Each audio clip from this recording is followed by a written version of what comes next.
Sa Senado, kalagayan ng mga kapatid nating overseas Filipino workers ang tinalakay sa Committee on Migrant Workers. Partikular yan sa mga seafarers na ang ilan nadamay sa gulo sa Red Sea kamakailan. Para sa update, magbabalita si Mobile Journal, Merymon Reyes. Merymon.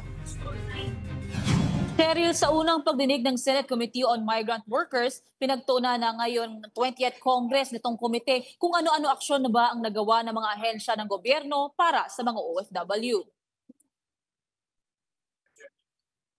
Ilan sa tinalakay ngayong araw ng komite ay ang mga problema kinakaharap ng migrant at overseas worker sa legal and financial assistance, financial education at literacy, ang mga polisiya at regulasyon ng mga ahensya patungkol sa pagpapadala ng seafarers, pati ang pondo ng mga ahensyang may kinalaman sa mga ito. Ayon kay Committee Chairman Senator Raffy Tulfo, kailangan daw mabigyang linaw kung napapangalagaan ba ang mga OFW at seafarer bago ma-deploy sa kanilang trabaho, na kahit pa sa issue ng deportation ay dapat na tinutulungan ang mga ito. Kabilang sa mga dapat din daw tugunan ay ang pagkakaroon ng mandatory hazard pay, comprehensive insurance at mental health support para sa mga seafarer.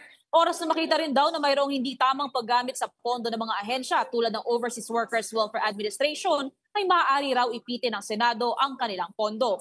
Inaasahang matatalakay din ang insidente ng pag-atake sa isang barko sa Red Sea na nangangailangan ng mas maayos at epektibong koordinasyon sa mga ahensya at deploying agencies, pati na rin ang mahigpit na training at briefing sa mga seafarer na mapupunta sa high-risk zones sa karagatan.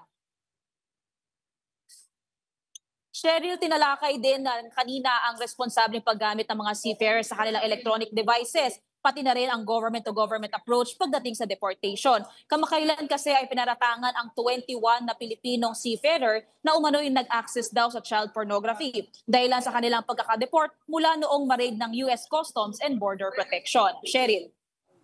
Maraming salamat, Mobile Journal, Merymon Reyes.